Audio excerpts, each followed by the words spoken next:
Genetic Parkinson अब बोलने लग गए। हर चीज में जेनेटिक्स आ गया। क्योंकि जब आपको सोल्यूशन नहीं मिलता तो बहाने बनाने हो। अगर आपको एक सफलता नहीं मिलती तो बहाने बनाते, हम भी बहाने बनाते थे ना स्कूलों में। अगर नंबर कम आए तो पेरेंट्स को बहाने बनाते थे, नहीं टीचर ही अच्छा नहीं था, ये गड़बड़ हो गई, वो गड़बड़ हो गई, ऐसा होता ना। बहाने बनाते हैं ना। तो एलोपैथी भी बहाने बनाता है, क्योंकि वो ठीक तो कर नहीं पाता। तो सबसे बड़ा बहाना आज के क्या है? जेनेटिक हो गया जी आपका।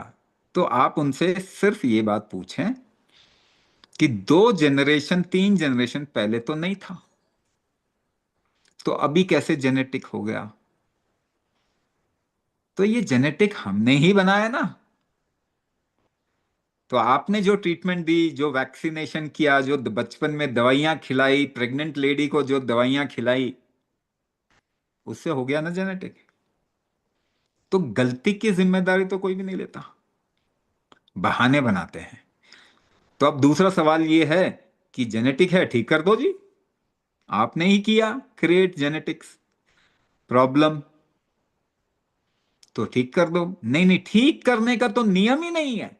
एलोपैथी में ठीक करने का तो हिसाब ही नहीं है। कहते हैं ठीक तो हम करना हमारा धंधा ही नहीं है, बिगाड़ अब और जरूर देंगे। ठीक करना हमारा धंधा नहीं है, बहाने बनाना है हमारा धंधा। आपको नए नए ग्रीको रोमन शब्द सुनाना हमारा धंधा है, उससे हम समझदार महसूस करते हैं। ऐसी भी क्या समझदारी जो दुनिया को बर्बाद कर दे, है ना? ऐसी भी समझदारी लेके क्या करना। तो अब देखिए, जेनेटिक हो गया। जेनेटिक बनता कैसे है और जेनेटिक्स को ठीक कैसे किया जाता है? हम कुछ प्रोग्राम ऐसे करते हैं जिसमें कि आजकल वो लोग क्रोमोसोमल डिफेक्ट का टेस्ट कराते हैं। जैसे गर्भ धारण करने का हम एक प्रोग्राम करते हैं कंसेप्शन के लिए। We do a program for conception. Now people come to us, the couples come to us and they say कि डॉक्टर ने क्रोमोसोमल टेस्ट करवाया and we have a chromosomal defect, genetic defect है। अब doctor ने बिल्कुल हाथ डाल दिए, जेनेटिक डिफेक्ट जी हो ही नहीं सकता। डोनर एग लो, डोनर स्पर्म लो, और उसके बाद आईवीएफ कराओ, उसमें भी कोई गारंटी नहीं है। यानी वो कहते हैं कि पैसे देते जाओ, काम वाम हम नहीं करते। वो साफ कह रहे हैं, पैसे देते जाओ।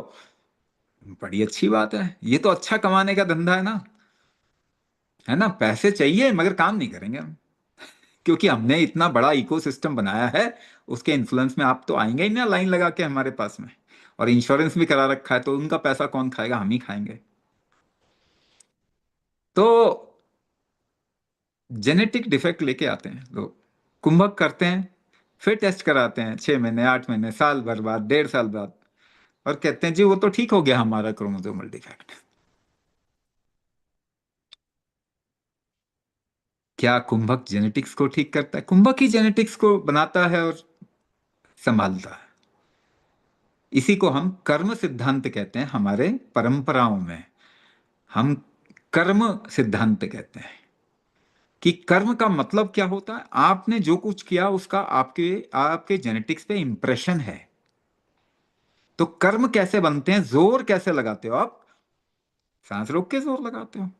तो डार्विन के एवोल्यूशन के प्रिंसिपल में एक जेब्रा जिराफ बन गया।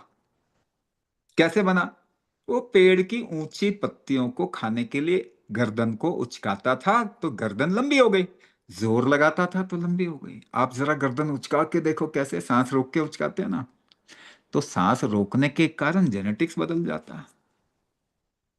जितना आप जोर लगाएंगे उतनी सांस रोकनी पड़ती है। तो जेनेटिक्स कैसे बदलता है? कुंभक के कारण। क्या कुंभक से आपको जेनेटिक्स को ठीक करना है? अगर करना है तो कुंभक करना पड़ेगा। कितनी आसान भाषा है, कितनी आसान बात है, आप लोग को समझ में आ रहा है ना?